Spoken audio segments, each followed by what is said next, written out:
Class मेरी आवाज आ रही है आप लोग को?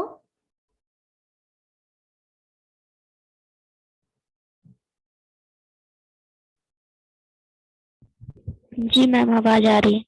ओके, तो आज का हमारा टॉपिक है पोषण का संवर्धन, यानी कि प्रमोशन ऑफ न्यूट्रिशन। आप लोग को स्क्रीन पे दिख रहा होगा ना?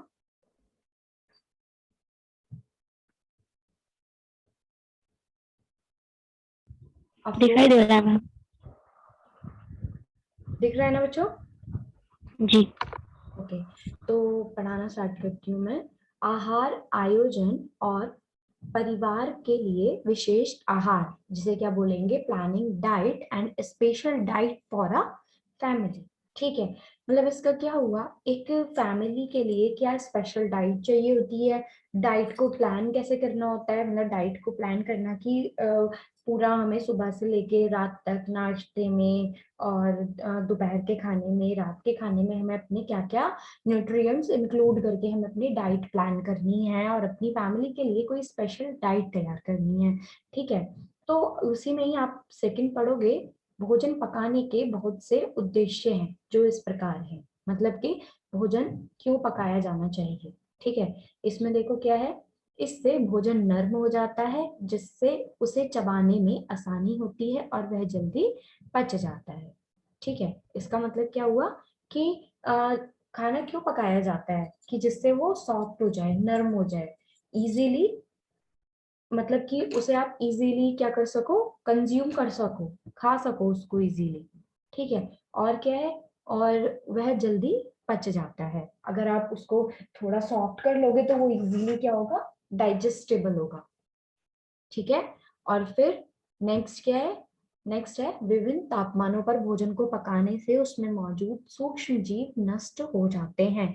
ठीक है, आप किसी भी भोजन को एक तापमान पर अगर उसको पकाओगे तो उसमें जो सूक्ष्म जीव हैं, बैक्टीरियाज हैं, वो क्या हो जाएंगे, नष्ट हो जाएंगे। ठीक है, और भोजन की सुगंध से गंध संबंधी तंत्रिकाएं उत्तेजित हो जाती हैं जिससे पाचक रसों के उत्पादन में वृद्धि होती है। इसका मतलब क्या है, भोजन की सुगंध, जो खाने की एक खुशबू होती है, एक सुगंध होती है, उससे क्या है कि जो हमारी जो गंध संबंधी तंत्रिकाएं हैं, ठीक है, जो हमारे नाक के थ्रू गंध संबंधी जो तंत्रिकाएं हैं वो क्या हो जाती है, उत्तेजित हो जाती हैं। ठीक है, वो उत्तेजित होंगी जिससे हमारे पाचक रसों के उत्पादन में क्या हो जाएगी, वृद्धि हो जाएगी।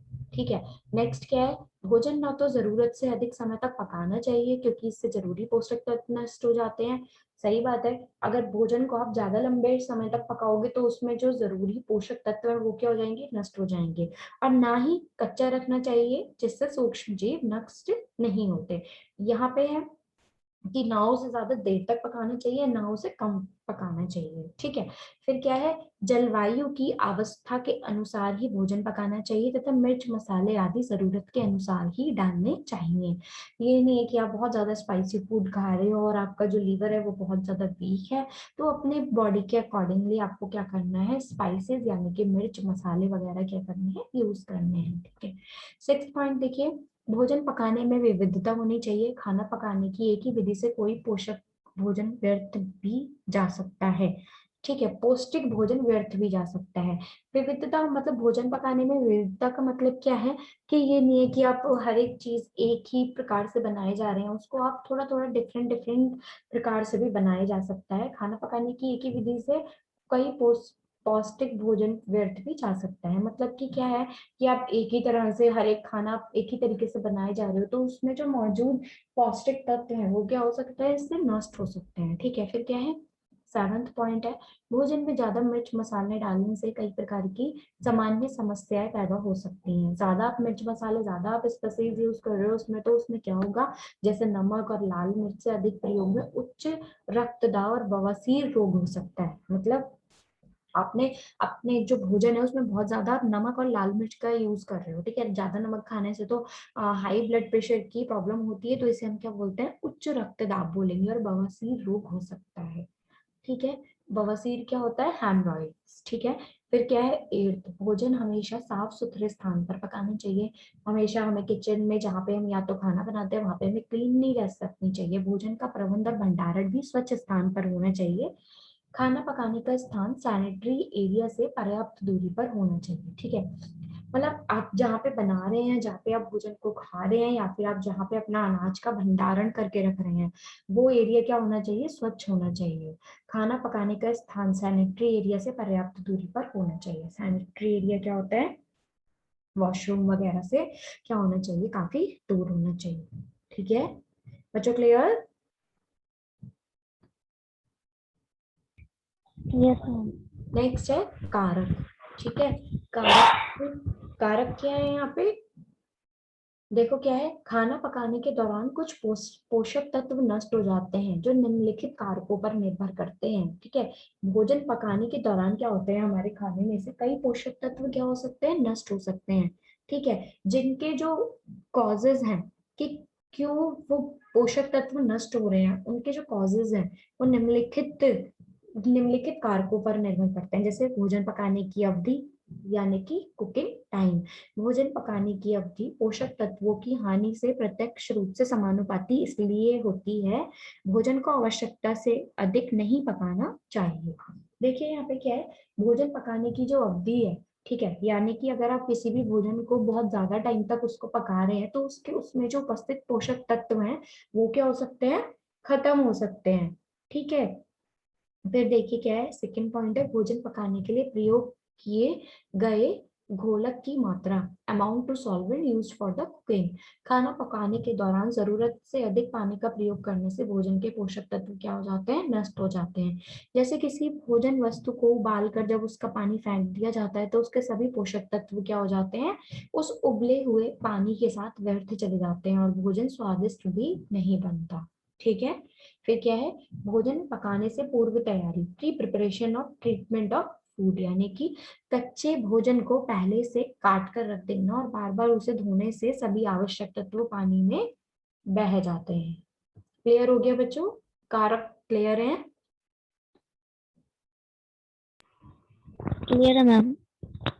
अब देखिए लक्ष्य, खाना पकाने के मुख्य लक्ष्य इस प्राप्त किए जा सकते हैं, इस प्रकार प्राप्त किए जा सकते हैं। मतलब कि आप जो भोजन घर में बना रहे हो, आप जो खाना बनाते हो, उसके क्या क्या लक्ष्य हैं, भोजन को स्वादिष्ट बनाना। ठीक है, आप ये तो नहीं है ना डायरेक्ट बाजार से लाते हो और बस उसको ऐसे ही आप क्या करने लग जाते हो, खाने लग जाते हो, नहीं। आप क्या करते हो, उसमें पहले आप उसको पकाते हो। क्यों पकाते हो, जिससे कि उसमें थोड़ा सा स्वाद आ सके, भोजन को आकर्षक, थोड़ा वो आकर्षक हो सके, और ना पचने योग्य सामग्री को निकाल देना। ठीक है, मतलब कि कुछ सामग्री ऐसी होती है जो अगर उन्हें कच्चा ही कंज्यूम कर लिया जाए तो वो क्या है, मतलब कि वो डाइजेस्टेबल नहीं होंगी, तो उनको पका के खाना चाहिए। ठीक है बच्चों,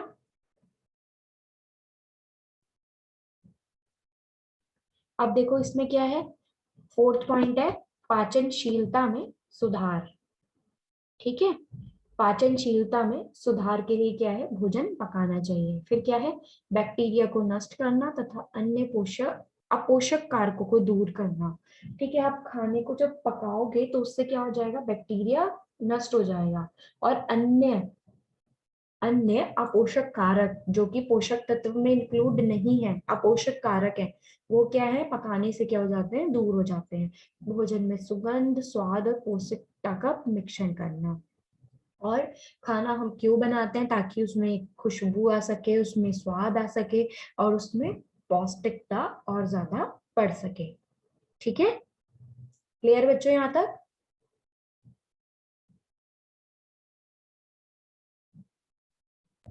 जी। ओके, तो अब हमारा नेक्स्ट टॉपिक है विशेष आहार की विधियां, यानी कि methods of using locally available foods for special diet। ठीक है, देखो इसमें क्या है, अधिक प्रोटीन युक्त आहार का मतलब है कि आहार में प्रोटीन प्रदान करने व भोज्य पदार्थों का अधिक मात्रा में होना। सामान्य आहार में प्रोटीन की मात्रा 1 ग्राम प्रति किलोग्राम शारीरिक भार के अनुसार होनी चाहिए। देखो अब इसमें क्या बताया है, अधिक प्रोटीन युक्त आहार का मतलब क्या होता है, अगर हमारे खाने में बहुत ज्यादा ही प्रोटीन उपलब्ध है, बहुत ज्यादा प्रोटीन प्रेजेंट है, तो उसमें आहार में प्रोटीन प्रदान करने वाले भोजन का तो इससे क्या मतलब होता है कि हमारी बॉडी में हमारे भोजन के थ्रू, हमारे फूड के थ्रू क्या हो रहा है, हमारी बॉडी में बहुत ज्यादा प्रोटीन कंज्यूम हो रहा है। ठीक है, बल्कि क्या होना चाहिए, हमें अपने भार के अनुसार, यानी कि हमारा अगर भार 55 kg है तो हमें कितने ग्राम प्रोटीन कंज्यूम करना है, 55 ग्राम प्रोटीन ही कंज्यूम करना है।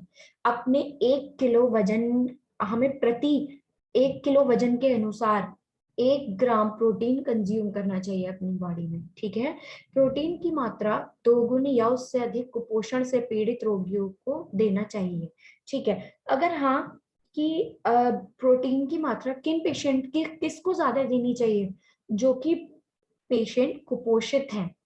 ठीक है, कुपोषण में क्या देना चाहिए, प्रोटीन की मात्रा 2 गुनी या उससे अधिक देनी चाहिए। जैसे बुखार, एनीमिया, तीव्र रक्तस्राव या ऑपरेशन के बाद प्रोटीन की मात्रा अधिक देनी चाहिए। ठीक है, प्रोटीन पाए जाने वाले भोज्य पदार्थ क्या क्या हैं, जैसे अनाज, दालें, अंडा, दूध, मांस, मछली, सब्जियां आदि वयस्कों के लिए अधिक प्रोटीन युक्त आहार है। ठीक है, फिर क्या है, प्रोटीन प्रोटीन 120 से 150 ग्राम, वसा 60 से 70 ग्राम, कार्बोज 250 से 300 ग्राम और कैलोरी 3000 से 3500 ग्राम किलो कैलोरी।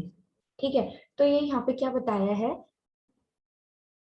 ये है यहाँ पे देखो बच्चों कि एक नॉर्मल हमारी जो डाइट है, ठीक है, उसमें जो हमारी जो डाइट है उसमें जो हम लेते हैं, जैसे अनाज लेते हैं, दाल लेते हैं, दूध, पनीर, मांस, मछली। ठीक है, तो इसमें बताया गया है कि इसमें कितना प्रोटीन प्रेजेंट होता है। ठीक है, आवाज आ रही है बच्चों? अरे मैम। ठीक है, अब देखो प्रोटीन की मात्रा, अब इसमें क्या है, ये जो आपको पूरी एक वो दे रखी है, टेबल दी हुई है 1 से लेके 12 तक। 12 में जैसे ये पूरा दिया है, तो इसमें आपको बताया गया है कि इसमें कितनी किलो कैलोरी प्रेजेंट है। ये है आपके शाकाहारी में और ये क्या है, मांसाहारी में। ठीक है, तो शाकाहारी अनाज में कितने किलो कैलोरी होती है, 200 से 500 किलो कैलोरी। वही मांस में भी 200 से 250, दालों में 100, सेम मांसाहारी में 100। ठीक है, दूध में 1000 से 1500 ml एंड 800 टू 1000 ml। ठीक है,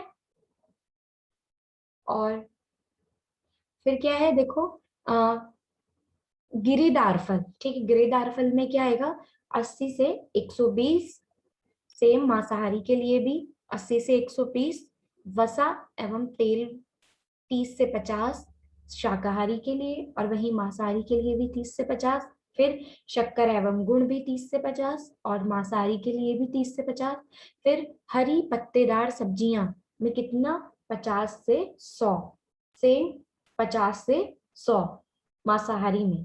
अन्य सब्जियां 50 से 100 और मांसाहारी में भी 50 से 100। वही फल है 100 टू 100 एंड यहाँ पे 100 टू 200। ठीक है बच्चों, फिर है कम प्रोटीन युक्त आहार। ठीक है, यहाँ पे कम प्रोटीन युक्त आहार का मतलब क्या है, देखो जब कोई व्यक्ति लंबी अवधि तक यूरेमिया, यकृत के रोग, पीलिया एवं वायरल हेपेटाइटिस या गुर्दे खराब हो जाने से पीड़ित होता है, तो वह सामान्य आहार में उपस्थित प्रोटीन को आसानी से नहीं पचा पाता। इसलिए इस प्रकार के रोगी के आहार में कम प्रोटीन युक्त भोज्य पदार्थ शामिल किए जाते हैं, अतः इनकी मात्रा अपेक्षाकृत कम होनी चाहिए। इसलिए विटामिन एवं खनिज पदार्थों की मात्रा बहुत कम हो जाती है। ठीक है, तो यहाँ पे कम प्रोटीन, लो प्रोटीन डाइट किसको देनी चाहिए, जो कि बहुत लंबे टाइम तक, यूरेमिया, यकृत के रोग, यूरेमिया, यकृत, यकृत क्या है, हमारे अगर लीवर के रोग हैं, जैसे किसी पेशेंट को माना कि पीलिया है वायरल हेपेटाइटिस है या तो फिर उसकी किडनीज यानी कि गुर्दे खराब हो गए हैं, तो ऐसे में क्या देना चाहिए, पेशेंट को प्रोटीन की मात्रा कम देनी चाहिए। ठीक है, इसकी कम होनी चाहिए, इसलिए विटामिन एवं खनिज पदार्थों को की मात्रा बहुत कम हो जाती है। ठीक है, क्लियर बच्चों?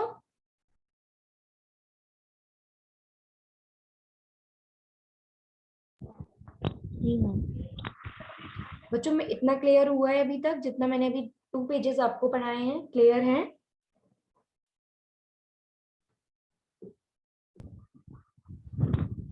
Yes ma'am. ठीक है, अब देखो,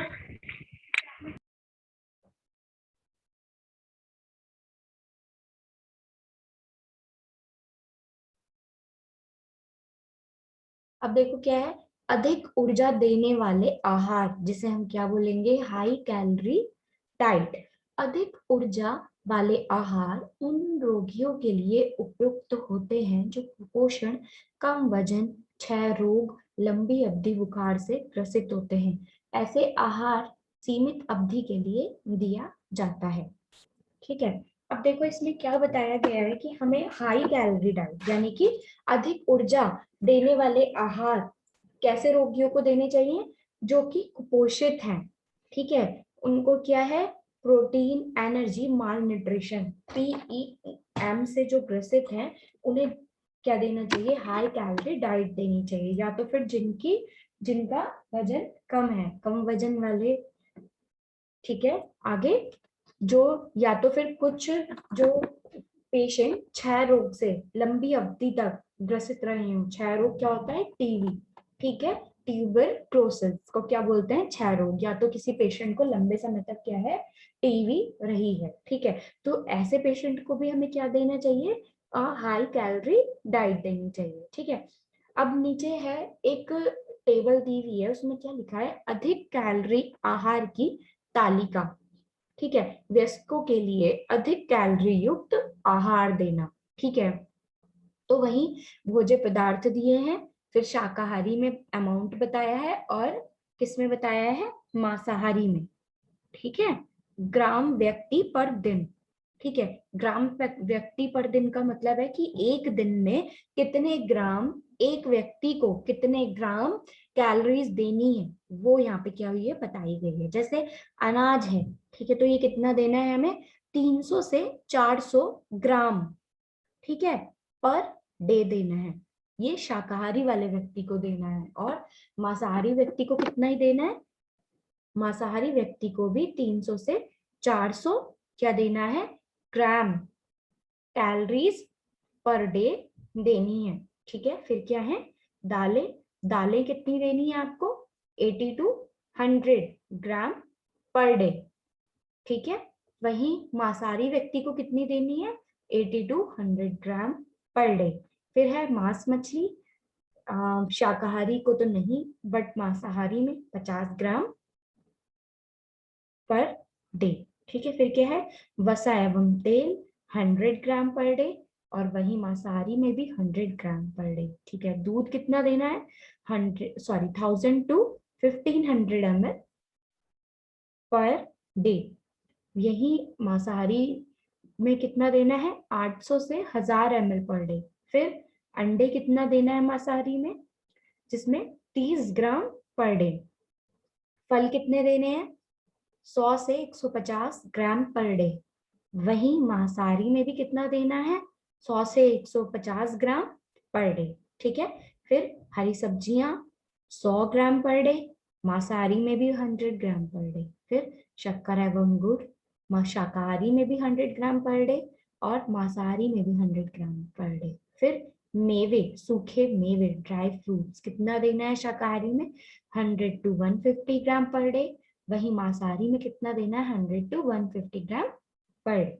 ठीक है, फिर क्या है नीचे, कम ऊर्जा वाला आहार मोटे व्यस्को व्यक्तियों के लिए वजन कम करने के उद्देश्य से दिया जाता है। ठीक है, अब देखो हाई कैलोरी डाइट का तो बता दिया कि हाई कैलोरी डाइट हमें कैसे व्यक्ति को देनी है, जिनका वजन कम हो और वो कई लंबे समय तक क्षय रोग से पीड़ित रहा हो या तो फिर वो कुपोषित हो। अब यहाँ पे ये बता रहे हैं कि लो कैलोरी डाइट कैसे किन्हें देते हैं। कम ऊर्जा वाला यानी कि लो कैलोरी डाइट आहार मोटे व्यक्तियों के लिए वजन कम करने के उद्देश्य से दिया जाता है, या फिर हृदय रोग तथा उच्च रक्तता सॉरी उच्च रक्तचाप वाले व्यक्तियों के लिए भी कम ऊर्जा वाला आहार उपयुक्त रहता है। ठीक है, मतलब जिन जो हृदय रोग है, जिन्हें हार्ट की डिसीज है, ठीक है, और उनका क्या है, उच्च रक्तचाप रहता है, यानी कि उनको ब्लड प्रेशर उनका हाई रहता है, उनके लिए भी क्या करना चाहिए, कम ऊर्जा वाला आहार देना चाहिए। इस प्रकार के आहार का मुख्य उद्देश्य शरीर में ऊर्जा की कमी को बनाना है, ताकि शरीर के वसीय ऊतकों में संग्रहित वसा का उपयोग कैलोरी आवश्यकता की पूर्ति के लिए किया जा सके। ठीक है, इसका क्या मतलब हुआ यहाँ पे, इस प्रकार के आहार का क्या उद्देश्य होता है, कम कैलोरी डाइट क्यों देनी चाहिए, ताकि जो हमारे शरीर के जो वसीय ऊतक है, मतलब कि वसीय ऊतक क्या करते हैं, जब हम एक डाइट लेनी बंद कर देंगे तो जो हमारे वसीय ऊतक होते हैं वो हमारी बॉडी से ही कैलोरीज लेके हमारे, मतलब जो हमारी वसीय ऊतक है उसमें संरक्षित वसा, मतलब क्या है, वसीय ऊतक अपने अंदर वसा को पहले से ही क्या स्टोर करके रखता है। ठीक है, तो जब हमारी बॉडी में कैलोरीज फूड से नहीं मिल रही होती है तो ये वसीय ऊतक जो होते हैं ये क्या करते हैं, ये अपने अंदर से कैलोरीज को बाहर निकालते हैं हमारी बॉडी की आवश्यकता को पूर्ति करने के लिए। एक मानसिक कार्य करने वाले व्यक्ति को आवश्यक कैलोरी को की लगभग आधी मात्रा प्रदान व मोटे व्यक्ति में यह एक सप्ताह में उसके शरीर का 1 से 15 किलोग्राम वजन कम हो सकता है। ठीक है, एक मानसिक कार्य करने वाला व्यक्ति, ठीक है, व्यक्ति को आवश्यक कैलोरी की लगभग आधी मात्रा प्रदान करने से, ठीक है, और मोटे व्यक्ति को ये कम देने से एक सप्ताह में क्या है, 1 से 15 किलोग्राम वजन कम हो सकता है। कम ऊर्जा वाले आहार में व्यक्ति को तले हुए भोज्य पदार्थ, मिठाइयाँ, वसायुक्त पदार्थ जैसे घी, मक्खन, मलाई, आलू, शकरकंद, मीठे फल, मिर्च मसाले युक्त पदार्थ शामिल नहीं किए जाने चाहिए। क्लियर हो गया बच्चों?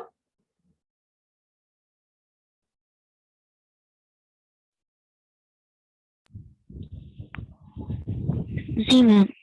ओके, अब देखो नेक्स्ट क्या है, कम ऊर्जा की आवश्यकता वाले व्यक्तियों के लिए एक दिवसीय, मतलब एक पर डे वो व्यक्ति जिनको कम ऊर्जा की आवश्यकता है उनके लिए एक डाइट चार्ट है। ठीक है, इस डाइट चार्ट में देखो क्या बताया है, भोज्य पदार्थ लिखे हैं यहाँ पे, 1 से लेके 12 तक टेबल है। ठीक है, फिर इसमें रेशियो बताया है, 1:1100 कैलोरीज। ठीक है, फिर ग्राम व्यक्ति पर दिन के अनुसार। ठीक है, मैम ये साफ दिखाई नहीं दे रहे। बिल्कुल भी क्लियर नहीं है। नहीं मैम, ऊपर से ही क्लियर नहीं दिखाई दे रहे। एक सेकेंड, मैं भेज दूंगी, किताब में से है ना, आपके पास होगी पुष्पा जी। एक सेकेंड, मेरे पास नहीं है, हम गांव में आए हुए हैं तो वो वहीं पर रह गई है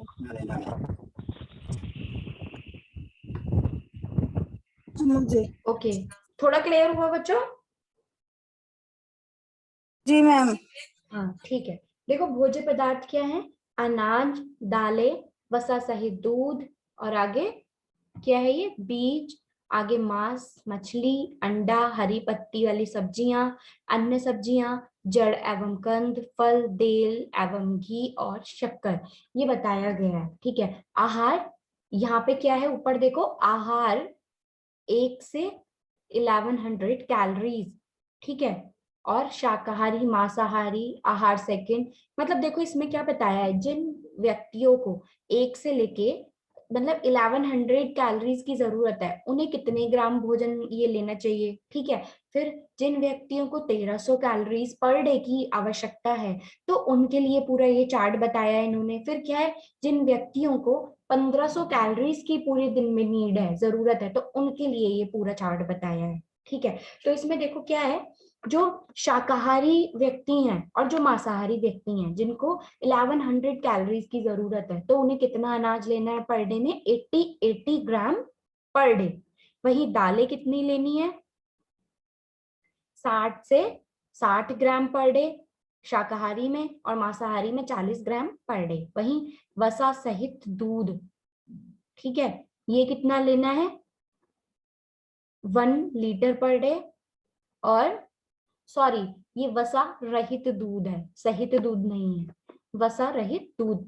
ठीक है, तो यहाँ पे कितना लेना है, 500 ml पर डे। वहीं ये क्या है बेटा, क्लियर नहीं है, मैं आपको 4th पॉइंट बताती हूँ। ठीक है, फिर क्या है, 5th, मांस मछली मांसाहारी में लेना है 50 ग्राम पर डे। अंडा कितना लेना है, 60 ग्राम पर डे। हरी पत्तेदार सब्जियां कितनी लेनी है, शाकाहारी और मांसाहारी में 150 ग्राम पर डे। अन्य सब्जियां 200 ग्राम और 200 ग्राम पर डे।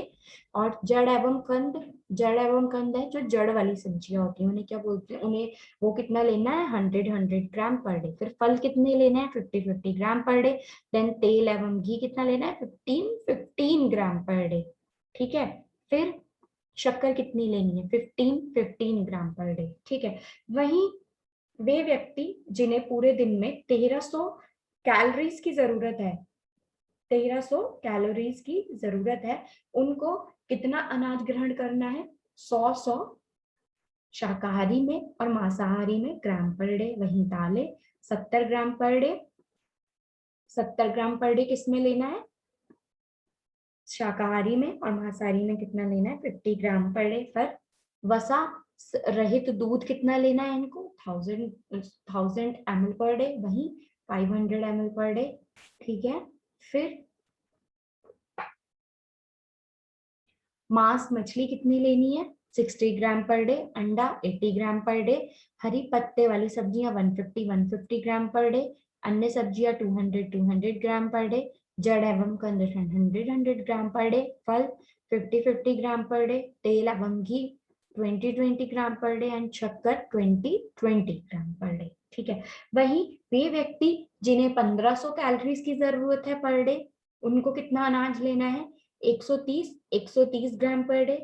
दालें कितनी लेनी है, 80 से 80 ग्राम पर डे शाकाहारी, and 60 gram per day in मांसाहारी व्यक्ति।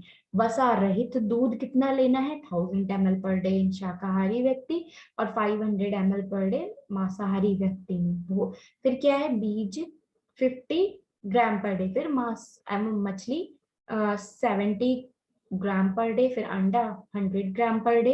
हरी पत्ते वाली सब्जियां 150 ग्राम पर डे, 150 ग्राम पर डे। वहीं अन्य सब्जियां 200 ग्राम पर डे और 200 ग्राम पर डे। जड़ एवं कंद 100 ग्राम पर डे और 100 ग्राम पर डे। फल 50 ग्राम पर डे। तेल एवं घी 25 ग्राम पर डे, और शक्कर 25 ग्राम पर डे। क्लियर हो गई बच्चों ये टेबल पूरी।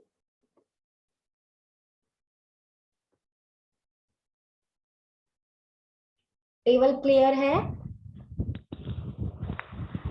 जी मैम। अब देखो क्या है, कम रेशे युक्त आहार, जिसे हम क्या बोलते हैं, लो रेसिड्यू डाइट। ठीक है, कम रेशे युक्त आहार आमाशय आंतरिक विकारों जैसे अल्सर, अल्सरेटिन कोलाइटिस, सीलियक रोग, अतिसार, पेचिश से पीड़ित रोगियों के लिए उपयुक्त होता है।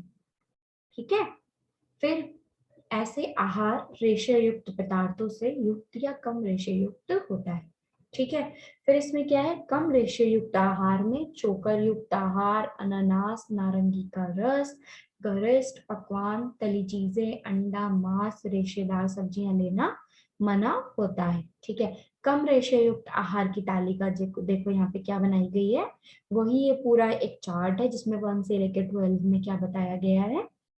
पूरा शाकाहारी में और मांसाहारी में हमें कितना रेशे युक्त पदार्थ लेने हैं, मतलब कि अनाज में कितना रेशे होते हैं और कितना लेना है एक व्यक्ति को पर डे, तो वो बताया है।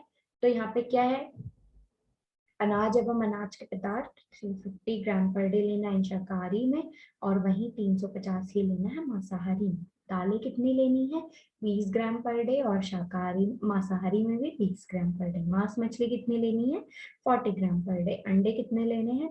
30 ग्राम पर डे। फिर दूध 100 ml पर डे, और मांसाहारी में 500 ml पर डे। नरम सब्जियां 50 ग्राम पर डे, वहीं मांसाहारी में 50 ग्राम पर डे। आलू 100 ग्राम पर डे, 100 ग्राम पर डे। फलों का रस 200 ग्राम पर डे और 200 ग्राम पर डे। वसा एवं तेल 50 ग्राम पर डे और 50 ग्राम पर डे।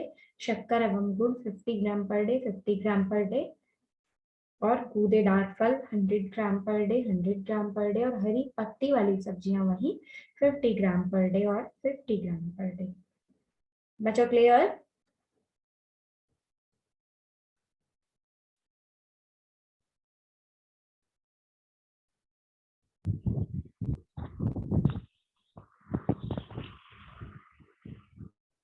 बच्चों अभी तक हमने जो जो पढ़ा, इसमें कोई डाउट है? हमने आज पढ़ा पोषण का संवर्धन यानी कि प्रमोशन ऑफ न्यूट्रिशन, जिसमें हमने क्या क्या पढ़ा? Planning diet and special diet for a family, जिसमें हमने भोजन पकाने के उद्देश्य पढ़े। फिर हमने कारक पढ़े। कारक मतलब कुछ भोज्य पदार्थों को पकाने के बाद उनके क्या होते हैं? पोषक तत्व नष्ट हो जाते हैं। वो किन कारणों पर निर्भर करते हैं, किन कारकों पर निर्भर करते हैं, वो हमने कारक पढ़े, जो थे भोजन पकाने की अवधि, भोजन पकाने के लिए प्रयोग किए गए घोलक की मात्रा, और भोजन पकाने की पूर्व तैयारी। वही हमने भोजन पकाने के लक्ष्य पढ़े। ठीक है। फिर नेक्स्ट हमने क्या पढ़ा? विशेष आहार की विधियां, यानी कि method of using locally available foods for special diet. जैसे कि हमें कम डाइट लेनी है, सॉरी कम प्रोटीन वाली डाइट लेनी है, या तो हाई प्रोटीन वाली डाइट लेनी है। ठीक है, वो आपने पढ़ा। फिर आपने क्या पढ़ा?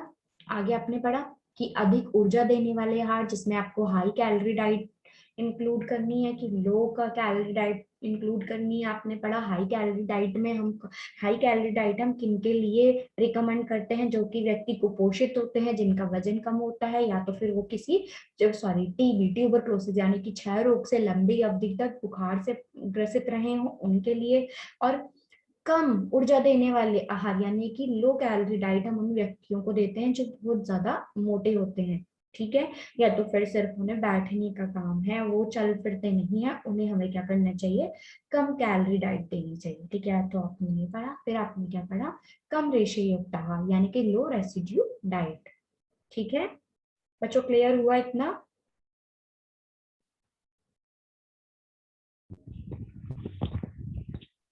Yes ma'am.